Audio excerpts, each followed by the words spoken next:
Welcome to bird media. నేను మీ పవన్ కృష్ణమూర్తి. బుచ్చిబాబు సానా డైరెక్షన్లో గ్లోబల్ స్టార్ రామ్ చరణ్ నటించినటువంటి పెద్ది ఒక పీరియాడిక్ స్పోర్ట్స్ డ్రామా నిన్న ప్రపంచవ్యాప్తంగా భారీగా విడుదలైంది. మొదటి రోజునే 100 కోట్ల కలెక్షన్ ప్రపంచవ్యాప్తంగా కలెక్ట్ చేసింది అని అభిమానులు చాలా సంబరం చేసుకుంటున్నారు. సరే, సినిమా ఎలా ఉంది? 100 కోట్లు వచ్చింది కదా అంటే హిట్టే కదా. ఇక్కడ హిట్టా లేదంటే మిక్స్డ్ ఉందా ఇంకోటా ఇది కాదు. అసలు సినిమాని సినిమాలా చూసామా, ఇదే మెయిన్ పాయింట్. ఎందుకంటే ప్రతి ఫ్రేమ్లో ఒక నటుడికి ఎప్పుడు ఆనందం వస్తుందో తెలుసా? ఆ సినిమా సక్సెస్ అయినా ఫ్లాప్ అయినా లేదంటే మిక్స్డ్ టాక్ వచ్చినా తప్పుడు ప్రచారాలు చేసినా ఏం చేసినా వీటిని పట్టించుకోవడం ఇది కాదు. తను అనుకున్నటువంటిది డే 1 నుంచి మొత్తం ఆ ఫలితం స్క్రీన్ మీద తను చూసుకునేదాకా ఆ ప్రతి ఫ్రేమ్లో ఉన్న ఒక కష్టం, ఒక తపన, ఇది పబ్లిక్కి తెలిసినప్పుడు అది ఈరోజు చరణ్ ఆ అనుభవాన్ని 100కి 1000% ఎంజాయ్ చేస్తున్నాడని చెప్పడంలో ఏ మాత్రం అతిశయోక్తి లేదు. ఇక్కడ కంపారిజన్ కూడా తీసుకురావక్కర్లేదు. బుచ్చిబాబు ఉప్పెన్తోటే అసలు డైరెక్టర్ ఇది అనుకుంటే సెకండ్ సినిమా పెద్దితోటి ఇంకోటి వేసాడు. ఉప్పెన ఈజ్ సెపరేట్ జానర్, అది వేరు. Peddi is different, more than that. తర్వాత చరణ్ దగ్గరికి వచ్చేసరికి రెండో సినిమా మగధీరతోటే ఇండస్ట్రీ రికార్డ్స్ని క్రాష్ చేసి వదిలిపెట్టాడు. ఇక RRR అయితే ఆస్కర్ లెవెల్ దాకా వెళ్ళిపోయింది. తర్వాత అంతకుముందు ఉన్నటువంటి రంగస్థలం, అసలు ఆ నటుడు అంటే ఏంటో. అతను ఎప్పటి నుంచి డే 1 నుంచి నటన చూపిస్తూనే ఉన్నాడు. మొదటి సినిమా దగ్గర హికప్స్ అనేవి కామన్గానే ఉంటాయి. ఆ తర్వాత స్టోరీ సెలెక్షన్ అవ్వనివ్వండి, ఆ కథలు మనకి అర్థం కాకపోవడం అవ్వనివ్వండి. ఆరెంజ్ లాంటి ఒక కల్ట్ క్లాసిక్ ఈ రోజుకి కూడా అదొక కల్ట్ క్లాసిక్. కానీ ఆ రోజు ఉన్నటువంటి దానికి అది అడ్వాన్స్డ్, అర్థం కాలేదంతే. అదే ఇప్పుడు రిలీజ్ అయ్యి ఉంటే అది గ్లోబల్ హిట్ డెఫినెట్గా, అందులో ఏమాత్రం అతిశయోక్తి లేదు. అలాగా ఇక్కడ పెద్ది దగ్గరికి వచ్చేసరికి తనలో నటుణ్ణి ఎలివేట్ చేసుకుంటూ ప్రతి ఫ్రేమ్లో కూడా తనలో ఉన్నట్టు నటుణ్ణి బయట పెడుతున్నాడు, ఎక్కడా తగ్గట్లేదు.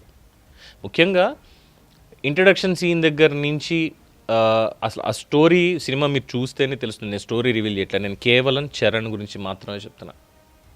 రంగస్థలం అటువంటి క్యారెక్టర్ చేయడానికి ఒక నటుడికి గట్స్ ఉండాలి, ఒక తపన ఉండాలి. ఆ తపన అనేటువంటిది చాలా స్పష్టంగా కనిపించింది. ఎందుకంటే నిన్నటి నుంచి కూడా చాలామంది స్టార్ కొడుకు స్టార్ అవుతాడు అంటూ చిరంజీవి గారితో కంపేర్ చేస్తున్నారు. చిరంజీవి గారితో కూడా ఇక్కడ కంపేర్ చేయడానికి లేదు. ఇది అభిమానులకి నచ్చినా నచ్చకపోయినా, బికాస్ చిరంజీవి గారు ఉన్నటువంటి సిచ్యువేషన్ కానీ ఆయన టైంలో ఉన్నటువంటి కాంపిటెన్సీ కానీ డిఫరెంట్. ఆయనకు వచ్చినటువంటి కథలు డిఫరెంట్. ఒక ఆపద్బాంధవుడో లేదంటే స్వయం కృషో లేదంటే ఆరాధన, ఇలా చెప్పుకుంటూ వెళ్తే ఎన్నో ఉన్నాయి. చరణ్ దగ్గరకు వచ్చేసరికి ఇదంతా మళ్ళీ డిఫరెంట్ జానర్. అసలు మగధీర అనేటువంటి సినిమా ఇలా తీయగలుగుతారు, లేదు స్టోరీ ఇలా ఉంటుందని ఎవరిని ఎక్స్పెక్ట్ చేశారా ముందు? లేదు. కానీ అదొక కల్ట్, అది అయిపోయింది. తర్వాత వచ్చినటువంటి ఆరెంజ్ కావచ్చు, ఆ తర్వాత నటుడిగా తనని తాను ఎలివేట్ చేసుకుంటూ వచ్చినటువంటి క్రమాన్ని తీసుకుంటే ఎవడు, ధ్రువ, అంటే పర్ఫెక్ట్ ఒక నటుడికి ఆహార్యం ఎలా ఉండాలి అనే దానికి చరణ్ చూసి నిజంగానే గర్వపడవచ్చు. సెట్ బై ఎగ్జాంపుల్ అంటారు సార్, అలాగా చరణ్ సెట్ చేశాడు అనుకోవచ్చు. ప్రతి దానికి ఎంత మోతాదులో కావాలి, తక్కువ లేదు ఎక్కువ లేదు, ప్రతి ఒక్క దగ్గర కూడా ప్రతి ఫ్రేమ్ని, ప్రతి సినిమాలో అవన్నీ కూడా అంటే ఆ అనుభవం అనేది మనిషిని రాటు తెలుస్తుందంటారు సారా. అలాగా రంగస్థలం లాంటి ఒక టిపికల్ క్యారెక్టర్ బుచ్చిబాబు అనేటువంటి ఒక డైరెక్టర్ ఉప్పెన తీసిన అతనితో వచ్చి రెండో సినిమాకి ఇంత పెద్ద స్పోర్ట్స్ జానర్లో సీటు మీద నుంచి ఒక కైండ్ ఆఫ్ ఉత్కంఠ, నెక్స్ట్ ఏం జరుగుతుంది అర్థమవుతూ ఉంటుంది ఒక పక్కన. ఎందుకంటే కథ ఓపెన్లోనే చెప్పేశాడు క్లియర్గా, కొండ కింద ఊరు, ఆ కొండ కింద ఊరు తర్వాత అక్కడ వాళ్ళకి పేరు లేదు, అసలు వాళ్ళ భారతీయులేనా అన్నటువంటి ఒక డైలాగ్, వీటితోటి సినిమా మొత్తం క్లియర్. దానికి నేను ఆడితే ఇక్కడేదో ఆడడం ఆట కూలీగా ఉండడం ఇది కాదు, నేను ఆడితే దేశం అంతా కూడా దీనికి సంబంధించి తెలియాలి, అది తెలిస్తే నా ఊరికి, నా ప్రజలకి ఇక్కడ మేలు జరగాలి అనేటువంటిది. ఇది ఇన్ జనరల్గా ప్రతి సినిమాలోనూ ఉండేటువంటి ఒక జానర్. హీరో విలన్ ఉంటాడు, లేదంటే అది ఏదోటి. కానీ ఇక్కడ చాలా కొత్తగా ఏం చేశాడంటే బుచ్చిబాబు, మెయిన్ విలన్స్ అంటూ ఇక్కడ ఎవరు లేరు. అందరూ ఆ ఊరి వాళ్ళే, లేదంటే ఊరి పైన ఉన్నటువంటి వాళ్ళే. ఒక ఆధిపత్యం, డబ్బున్న వాళ్ళు, లేని వాళ్ళు, ఎక్కడో అడవుల్లో ఉండేవాళ్ళు, ఈ కైండ్ ఆఫ్ ఒక సిచ్యువేషన్ పెట్టాడు. కానీ పరిస్థితి, చుట్టూ ఉన్నటువంటి పరిస్థితే ఒక పెద్ద విలన్. ఆ పరిస్థితిని ఎదుర్కోవడం ఎలా అనేది హీరో చేసేటువంటి పోరాటం. ఈ క్రమంలో చరణ్ మాత్రం ఈసారి అవార్డు రాకపోతే ఆలోచించాలేమో నిజంగానే. తన నటన ఆ విధంగా ఉంది. ఇక్కడ చరణ్ వర్సెస్ చరణ్ ఎందుకన్నా ఉంటే ఇందాక చెప్పుకున్నట్టు అల్లూరి రామరాజు RRRలో ఆ క్యారెక్టర్ చేసిన దగ్గర ఏముంది, ఇన్ జనరల్గా మనం ఏ సినిమాలో చూసినా కానీ ఇలాగే ఉంటుంది కదా, అందులో ఎక్కువగా ఇంకా ఎమోషన్ పండించాల్సి వచ్చింది ఎన్టీఆరే కదా, మొత్తం అంతా కూడా తన్నే ఎలివేట్ చేస్తూ వచ్చాడు కదా అని అనుకున్న వాళ్ళకి ఫస్ట్ హాఫ్లో చూసినటువంటి చరణ్కి సెకండ్ హాఫ్లో చూసినటువంటి చరణ్కి డిఫరెంట్ ఉంది. ఒక్కసారిగా ఆ మేక్ ఓవర్ అనేటువంటిది.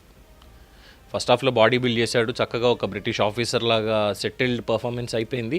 కానీ ఆ వేరియేషన్ డిఫరెన్షియేషన్ చూపించే దగ్గరకు వచ్చేసరికి ఒక్కసారి ఫ్లిప్ అంటారు చూసారా, అలాగా ఆ క్యారెక్టర్లో లేచి నడవలేని, గాయాలతో ఉండి, సరైనటువంటి తిండి కూడా బ్రిటిష్ వాళ్ళు పెట్టకుండా ఆ పిట్లో పడేసిన దగ్గర నుంచి మళ్ళీ తన కాళ్ళ మీద తాను నిలబడడానికి చేసినటువంటి ప్రయత్నం, అఫ్కోర్స్ అక్కడ ఉన్నటువంటి తోడుతోటే ఆ అల్లూరి సీతారామరాజు గెటప్లోకి వచ్చిన తర్వాత నుంచి ఉన్నటువంటిది అది చాలా డిఫరెంట్. అంటే ఒక నటుడు తనని తాను ఎలాగ మలుచుకోగలడు అనే దానికి అక్కడ, దాన్ని మించి ఇక్కడ ఇందాక మళ్ళీ చెప్పుకున్నట్టుగా రంగస్థలంలో వినబడుతుందా, వినబడదా?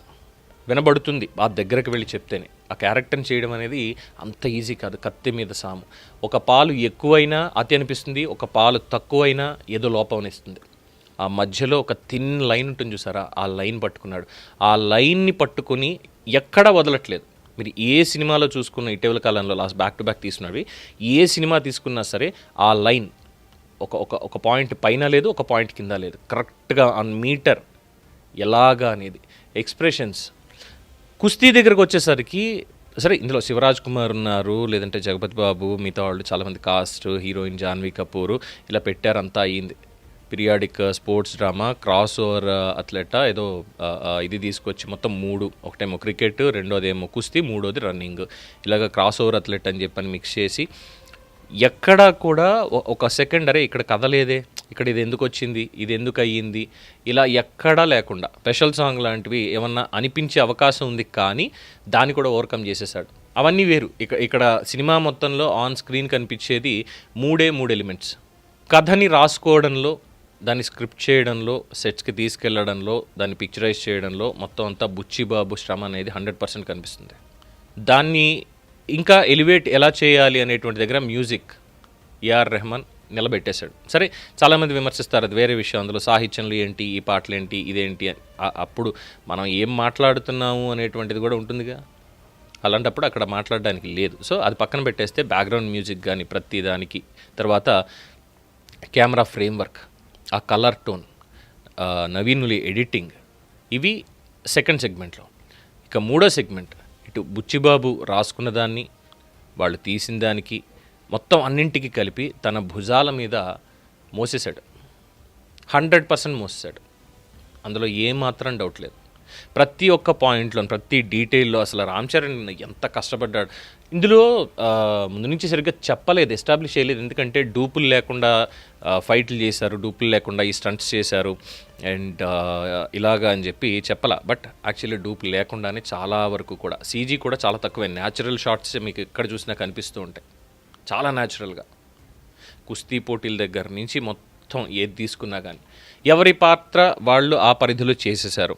అండ్ ఈసారి ఖచ్చితంగా రామ్ చరణ్ కొట్టాడు. ఆ కొట్టడం అలా ఇలా కాదు, తన మీద తనే గెలిచాడు. ఇన్నాళ్ళు చేసినటువంటి పాత్రలు ఒక ఎత్తు అయితే ఈ పాత్ర ఒక ఎత్తు అనేటువంటి విధంగా. అయితే చాలామంది కోరుకునేది ఏంటంటే రామ్ చరణ్ ఇంత కష్టపడి ఇంత high budget, high emotional stories ఇవన్నీ ఏదో 2 ఏళ్ళు 3 ఏళ్ళు ఒక సినిమా పడుతోంది, ఇది కాదు, తనలో ఉన్నటువంటి నటుడిని ఇంకా ఇంకా ఇంకా బయటికి తీసుకురావాలి అంటే అట్లీస్ట్ సంవత్సరానికి గతంలో చిరంజీవి గారు చేసినట్టు కానీ, లేదంటే మిగతా సీనియర్ నటులు కృష్ణ గారు కానీ, సోహన్ బాబు గారు కానీ, వీళ్ళందరూ చేసినట్టుగా సంవత్సరానికి కనీసం ఒక 3 సినిమాలు ఉండేలాగా. అది బడ్జెట్ లో అయినా, ఎందుకంటే ఇప్పుడు తనలో నటుడిని ప్రేక్షకులకు అందించాలి, తన ఒక ఎంటర్టైన్మెంట్ అందించాలి అన్నప్పుడు ఆ బడ్జెట్ కాస్ట్ కానీ ఇవి చూసుకొని ఒక పెద్ద సినిమా చేసే తరుణంలో ఇంకొక 2 కొంచెం లో బడ్జెట్ అయినా సరే మంచి ఆర్టిస్టిక్గా ఉండేటువంటివి, లేదంటే ఒక ప్రయోగాత్మకమైనటువంటివి. ప్రయోగాలు చేస్తేనే కదా చిరంజీవి గారు 158 సినిమాల దాకా వచ్చారు. ఎన్ని ప్రయోగాలు చేస్తే ఆయనకి ఆ స్టేచర్ అనేది వచ్చింది. ఈ రోజుల్లో సినిమాలు తీయడం ఇంత లాంగ్ జర్నీ అనేది మేబీ ఓకే, కానీ దాన్ని తగ్గించడానికి ఇలాంటి వాళ్ళు ఆలోచించాలి. రామ్ చరణ్ అంత ఆ పొటెన్షియాలిటీ ఉంది తన దగ్గర, ఖచ్చితంగా ఉంది. సో ఒక గేమ్ చేంజర్ అవుతాడు ఖచ్చితంగా. గేమ్ చేంజర్ సినిమా గురించి నేను మాట్లాడలేదండి, అందులో కూడా రామ్ చరణ్ పర్ఫార్మెన్స్ అనేది డిఫరెంట్, అసలు సమస్య లేదు. తన నటనకి ఏమాత్రం ఇది పెట్టక్కర్లేదు. అది శంకర్ వల్ల అయ్యిందా లేదంటే దిల్ రాజు గారు ఓవర్ ఎక్స్పెక్టేషనా, దీంట్లో వచ్చినటువంటి ఆ చిన్న చిటుకు తప్పితే రామ్ చరణ్కి వంకబెట్టడానికి ఇందులో ఏం లేదు 100%. సో ఈ సినిమాల దగ్గరికి వచ్చేసరికి సంవత్సరానికి కనీసం ఒక 3 సినిమాలు చేస్తూ మిగతా వాళ్ళకి ఒక ఎగ్జాంపుల్ లాగా నిలబడితే సినిమా ఇండస్ట్రీ ఇంకా బాగుపడుతుంది. అలాగే తన జానర్ ఇంకా ఏమేమి సినిమాలు చేయాలి, ఎలా చేయాలి, కొత్తగా ఇంకేం చేయాలి అనేటువంటి ఒక తపన తనలో ఉంది కాబట్టి దానికి తగ్గట్టుగా చేసుకుంటూ వెళ్తే ఇంకా అద్భుతంగా ఉంటుంది అనేదే అభిమానులు కోరుకుంటున్నటువంటిది, చాలామంది చెప్తున్నటువంటిది. ఇది రివ్యూ కాదు, లేదంటే ఇంకోటో కాదు. చరణ్ తనని తాను ఎలాగ మలుచుకున్నాడు, చరణ్ తన మీద తాను ఎలా గెలిచాడు, దానికి పెద్ది అనేటువంటి ఒక ప్లాట్ఫామ్ ఏ విధంగా తనకి అందిపుచ్చుకున్నాడు అనేది. ముఖ్యంగా బాడీ బిల్డింగ్, ఏదో జిమ్లకి వెళ్తాం, కష్టపడతాం, ఇది చేస్తాం, బాడీ కండలు వచ్చేసి అసలు అలా కాదు. ఏదో తీర్చిదిద్దినట్టు ఒక శిల్పం చెక్కుతాడు చూసారా, అలాగా ఎక్కడ కనీసం ఒక చిన్న వంక పెట్టకుండా. హ్యాట్స్ ఆఫ్, నిజంగా ఖచ్చితంగా చూడాల్సినటువంటి సినిమా. ఆ ఎమోషన్స్ ఇవన్నీ చాలామంది మాట్లాడుతున్నారా, ఏంటి అక్కడ ఏముంది, కొండ కింద ఊరు పేరు లేదు, ఏదో తీసుకెళ్ళాడు. ఇది మీరు కూడా తీయండి హ్యాపీగా వెళ్ళి, అదే జానర్లో మీరు ఏం చేయగలుగుతారో చేయండి. మీరు చేయలేనప్పుడు అక్కడ కమర్షియల్ మీటరా ఇంకోటని కాదు, ప్రతిభ, దానికి తగ్గట్టుగా ఉన్నటువంటి ప్రదర్శన, వాళ్ళని వాళ్ళు మార్చుకున్నటువంటి తీరు, మేకోవర్, వీటి గురించి ఆలోచించండి. అంతే తప్ప రంధ్రాన్వేషణ చెయ్యక్కర్లేదు. బికాస్ నటుడిగా తనని తాను ఏ విధంగా పైకి తీసుకొచ్చాడో ఇది ఇంకొక అద్భుతమైనటువంటి చిత్రం అని చెప్పడంలో ఏమాత్రం అతిశయోక్తి లేదు. ఇది పెద్దికి సంబంధించి నా అభిప్రాయం. దీని మీద మీ అభిప్రాయం తెలియచేయండి. చూస్తూనే ఉండండి ది బర్డ్ మీడియా. ఈ వీడియో మీకు నచ్చినట్లయితే లైక్ చేయండి, షేర్ చేయండి, సబ్స్క్రైబ్ చేయండి. మరిన్ని అప్డేట్ల కోసం మా వాట్సాప్ ఛానల్ను ఫాలో చేయండి.